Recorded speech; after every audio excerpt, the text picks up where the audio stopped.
नमस्कार, आप देख रहे तथ्य भारत। आपके साथ मैं हूं दिव्या। राष्ट्रपति भवन में राष्ट्रपति द्रौपदी मुर्मू ने आज भारत सरकार द्वारा चयनित 5 विभूतियों को भारत रत्न से सम्मानित किया। राष्ट्रपति मुर्मू ने स्वतंत्रता सेनानी व पूर्व प्रधानमंत्री चौधरी चरण सिंह, पूर्व पीएम नरसिंह राव, पूर्व उप प्रधानमंत्री लालकृष्ण आडवाणी, बिहार के पूर्व सीएम कर्पूरी ठाकुर और कृषि वैज्ञानिक एमएस स्वामीनाथन को देश के सर्वोच्च सम्मान भारत रत्न से सम्मानित किया है।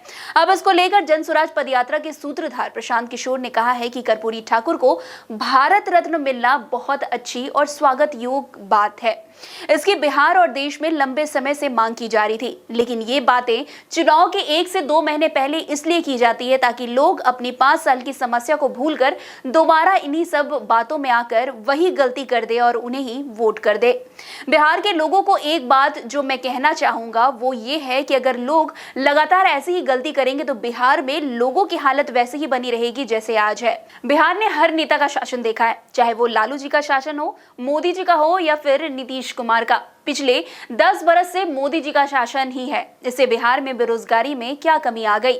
इससे पहले जब बिहार में यूपीए की सरकार थी तब भी बिहार का यही हाल था। ये बात ही बेईमानी है कि किसने बिहार का भला किया और किसकी वजह से बिहार का नुकसान हुआ।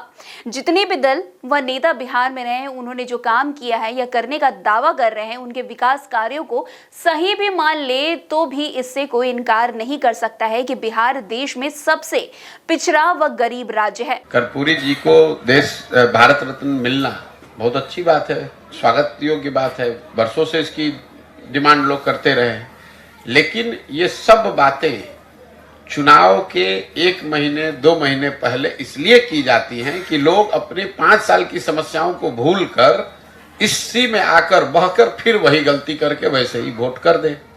आपका कहना है लोग तो फिर वही बात करेंगे। अगर लोग फिर वैसे ही करते रहेंगे तो उनकी स्थिति भी वैसी ही बनी रहेगी जैसे पहले से है। ऐसा तो है नहीं कि बिहार ने लालू जी का शासन नहीं देखा, कि नीतीश का नहीं देखा, कि मोदी का नहीं देखा।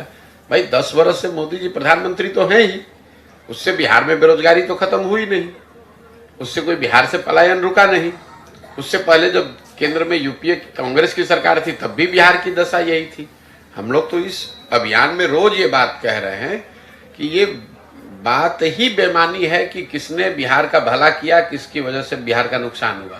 हम तो बिल्कुल उल्टी बात कह रहे हैं। हम ये कह रहे हैं कि जितने भी दल और नेता बिहार में रहे हैं, उन्होंने जो काम किया या करने का दावा कर रहे हैं, उस सब बात को आप सही मान लीजिए। मान लीजिए कि 40 साल के अपने शासन काल में कांग्रेस ने यहाँ काम किया। ये भी मान लीजिए कि 15 साल लालू जी के राज में बिहार में जो गरीब वंचित पिछड़ा था उसको आवाज मिल गई। यही तो दावा कर रहे हैं, मान लीजिए इस बात को। ये भी मान लिया जाए कि भाई नीतीश कुमार भाजपा के राज में यहाँ पर सड़क बिजली में कुछ सुधार हो गया। लेकिन अगर सारे लोगों के काम को, दावे को सही मान भी लिया जाए तो भी इससे तो कोई इनकार नहीं कर सकता है कि पूरे देश में सबसे गरीब, सबसे पिछड़ा, भुखमरी, बेरोजगारी वाला राज्य बिहार है। तो बिहार की जनता को, आपको, हमको ये सोचना है कि भाई देश आगे बढ़े, तेजी से बढ़े, धीरे बढ़े, वो तो एक कहानी है, लेकिन बिहार तो जहां था वही है। आपके बच्चे 20 वर्ष पहले भी जा रहे थे मजदूरी करने, 20 वर्ष पहले वो पंजाब और हरियाणा जा रहे थे, आजकल वो तमिलनाडु और तेलंगाना में जा रहे हैं, गुजरात में जा रहे हैं नौकरी करने। फर्क इतना ही पड़ा है। तो फिलहाल इस खबर में इतना ही। अन्य खबरों के लिए हमारे साथ ऐसे ही बने रहें और देखते रहिए तथ्य भारत। धन्यवाद।